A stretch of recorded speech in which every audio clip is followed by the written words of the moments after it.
Mesdames, Messieurs, bonsoir. Bienvenue à toutes et à tous dans cette édition d'information sur la télévision Labari. Nous sommes samedi 28 novembre 2020. Pour améliorer les conditions de vie et de travail des soldats nigériens, le gouvernement a adopté récemment une loi portant statut du personnel militaire. La dite loi a été votée ce matin à l'Assemblée nationale à l'occasion de la session plénière tenue dans le cadre de la poursuite des travaux de la session budgétaire au titre de cette année 2020. Je vous propose de suivre le résumé de cette séance plénière avec nos reporters Aboubakar Souley et Adam Soumana. Par la présente plénière, les élus nationaux sont appelés à se pencher sur un projet de loi portant statut du personnel militaire nigérien. Une séance tenue en présence du ministre de tutelle et d'officiers supérieurs et généraux de l'armée qui a enregistré le vote à l'unanimité en faveur de cette loi par la représentation nationale. Ainsi, en marge de cette plénière, le ministre de la Défense nationale n'a pas manqué de témoigner de sa gratitude à l'endroit de l'ensemble des députés, tout en donnant les raisons ayant motivé ce projet de loi. Ce nouveau texte que nous venons de prendre, il vient en plus des textes qui existaient. C'était donc pour corriger les insuffisances que nous avons eues dans l'application des textes précédents. Donc ces insuffisances ont été corrigées. Et là, nous avons un nouveau texte qui va rentrer à partir donc de son adoption en application et qui va améliorer les conditions de vie et de travail de nos forces armées. Au ministre de s'apaisantir par la suite sur les grandes lignes de cette loi portant un statut du personnel militaire. Vous savez que nos militaires, ils vont très jeunes à la retraite. Quand je vous parle le cas par exemple de ce qu'on appelle les militaires de rang, et ils vont à 47 ans à la retraite. Et vous savez mieux que moi, c'est à 47 ans qu'on a la force de pouvoir faire le choix. Et c'est à ce moment-là qu'ils vont à la retraite. Nous avons trouvé qu'il fallait revoir ça. Donc à partir de l'adoption de ce texte, ils vont aller à la retraite à 52 ans. Et je pense qu'à 52 ans, celui qui reste dans l'armée, il aura quand même apporter tout ce qu'il peut apporter. Parce qu'après 52 ans, c'est difficile de continuer à aller se battre sur le terrain. Ensuite, le deuxième aspect, c'est l'amélioration de leurs conditions de vie et de travail. En ce qui concerne l'amélioration de leurs conditions de vie, vous savez déjà que beaucoup a été fait et beaucoup est en train d'être fait. Surtout depuis que son Excellence, Monsieur le Président de la République, chef suprême des armées, a pris la décision de mettre en place le WACAF pour venir en aide aux veuves et aux orphelins de ceux qui sont tombés sur le terrain et sur le théâtre des opérations. Donc ça, c'est extrêmement important. Et avant ça, avant l'adoption du WACAF, il y avait déjà beaucoup de dispositions en faveur des forces de défense et de sécurité de manière générale. Cette loi visant ainsi tout naturellement une amélioration des conditions de vie et de travail des militaires nigériens permettra sans nul doute aux vaillants soldats de se donner davantage corps et âme pour la défense de l'intégrité du territoire national et le bien-être de la population. Les travaux de la 47e session de la conférence des ministres des Affaires étrangères de l'Organisation de la coopération islamique OCI ont pris fin cet après-midi au niveau du centre de conférence Mahatma Gandhi de Niamey. Cette session avait pour thème « Unis contre le terrorisme pour la paix et le développement ». Elle a été sanctionnée par d'importantes résolutions et des recommandations résumées ici pour nous par Ibrahim Abdou et Ismaël Moumouni.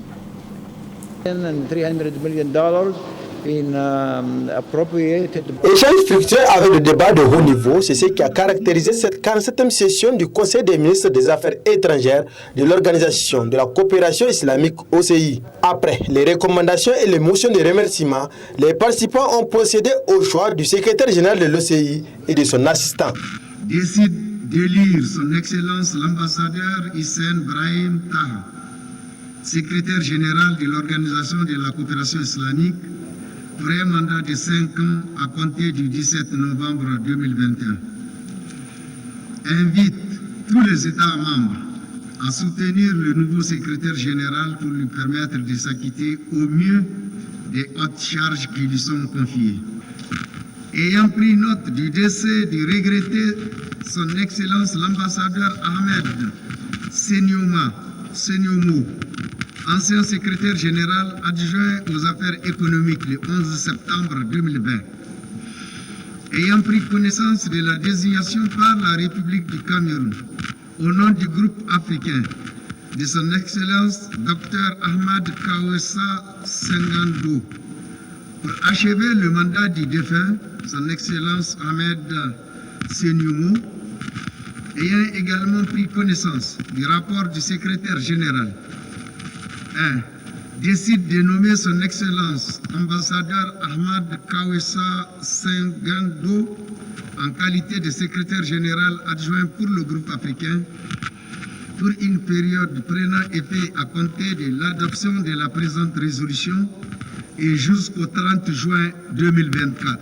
Après leur prestation de serment, le président de cette 47e session a répondu aux questions des journalistes, notamment sur l'attribution du terrorisme au monde musulman par certains occidentaux. Heureusement, ils sont ultra minoritaires, font des caricatures. Les prophètes, ce qui est inacceptable pour les musulmans. C'est vrai que dans certains milieux, souvent on a tendance à confondre l'islam avec le terrorisme, mais de moins en moins. Vous avez vu que ce sont ces mêmes presses qui relèvent qu'au fond, 80% des victimes du terrorisme au niveau international, ce sont les musulmans eux-mêmes. Par conséquent, le terrorisme ne peut pas être, comme certains milieux veulent le faire croire, une affaire de l'islam. Nous sommes sereins. La Oumma islamique sait que l'islam est par essence tolérant. Et s'il est tolérant, et si le prophète sallallahu alayhi wa sallam nous indique que l'islam c'est la tolérance, ça veut dire normalement pour tous les musulmans qui croient au Coran et au Hadith, ils doivent observer la tolérance. À travers la réussite de ces assises, le Niger vient de démontrer encore une fois de plus sa capacité d'organiser des grandes rencontres. La 48e session va se tenir dans la République islamique du Pakistan à un moment opportun au cours de l'année 2021. Pour exiger du gouvernement la satisfaction d'une série de revendications, la coordination nationale de la Fédération des syndicats de l'enseignement secondaire, de la formation professionnelle et technique du Niger projette d'observer un mouvement de grève de 72 heures à compter du lundi prochain. Elle a fait savoir dans une déclaration rendue publique cet après-midi. Je vous propose de suivre un extrait avec le coordonnateur de cette fédération, M. Amadou Issa Suleiman.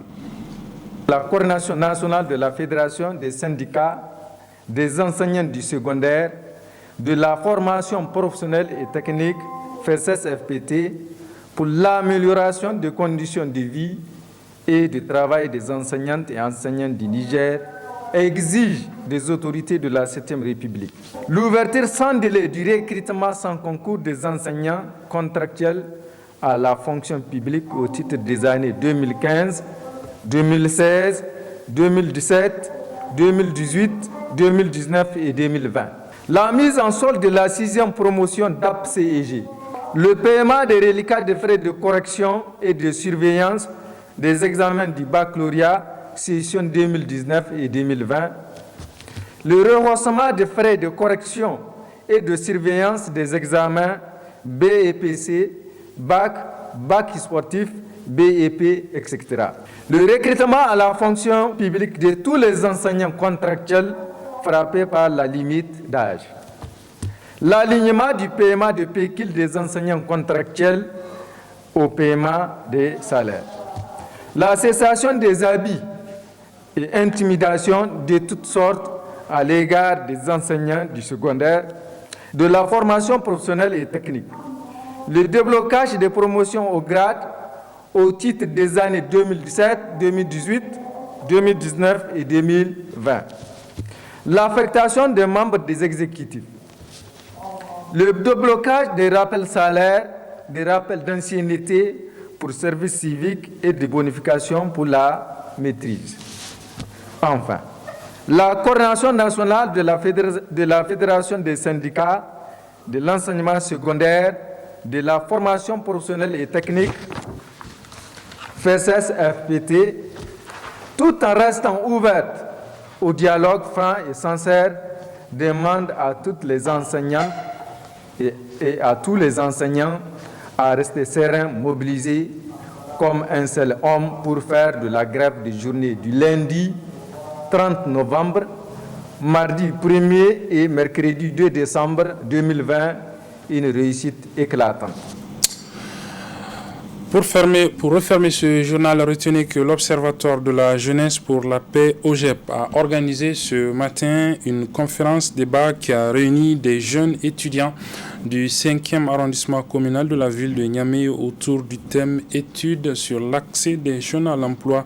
Quelle politique publique efficace au Niger? Le résumé de cette conférence débat avec nos reporters Nasser Seydou et Nafissa Yahaya. C'est pour relever le défi que représente l'emploi des jeunes au Niger d'une part et conscientiser la jeunesse à éviter la loisivité, l'endoctrinement et l'enrôlement dans les groupes criminels qui initiait cette conférence sur le thème « Études sur l'accès des jeunes à l'emploi, quelle politique publique efficace au Niger ?» par l'Observatoire de la jeunesse pour la paix, OJEP Niger. À cet effet, nous avons choisi ce thème pour présenter aux jeunes les différents cadres juridiques et institutionnels dédiés à la promotion de l'emploi. Aussi, il faut noter que c'est le lieu d'échanger et de réfléchir ensemble afin d'avoir un aperçu de la situation dans notre pays et aussi de songer aux perspectives à prendre pour un suivi et l'applicabilité efficiente des politiques publiques en matière de la promotion de l'emploi. Il s'agit ainsi de présenter le document, commenter et faire voir à la jeunesse qu'il est important de s'investir afin qu'il y ait une implication plus visible des gouvernements et faire montre de leur engagement envers la jeunesse. Une initiative saluée à sa juste valeur par les jeunes étudiants. En tant que jeune étudiant, l'importance de ce thème, c'est un thème très important à ce qui concerne la jeunesse. Parce que en ce qui concerne, je vais parler à ce qui concerne notre pays au Niger, vraiment les jeunes souffrent trop pour manque d'emploi. Nous avons des jeunes diplômés qui ont fini leurs études, qu'ils soient au niveau supérieur, ils ne sont pas l'accès à l'emploi. Il y a toujours le vieillard ou le vieux qui sont là pour nous bloquer. Donc maintenant, nous avons compris que le fait de chercher notre droit, il faut arracher. Il ne faut pas attendre de dire les jeunes, venez prendre votre droit. On va arracher notre droit, plaise à Dieu, Inch'Allah. D'ici peu de temps, nous allons faire de puis et main de telle sorte que nous allons arracher notre droit parce que nous avons le droit pour que l'État puisse nous intégrer au niveau des fonctions publiques. Ils ont bien réfléchi pour de telle sorte qu'ils vont associer les jeunes, chercher des emplois pour les jeunes, parce que l'État seulement ne peut pas prendre en charge toute la jeunesse nigérienne. Il faut créer des ONG qui vont, certaines d'entre nous, des jeunes vont profiter et auront l'accès à l'emploi. À noter que l'Observatoire de la jeunesse pour la paix OJEP a bénéficié de l'appui financier de l'USAID dans cette action en faveur de la jeunesse nigérienne. Voilà, c'est sur ce que se referme cette édition, mesdames et messieurs. Merci de l'avoir suivi et très bonne suite des programmes sur la télévision.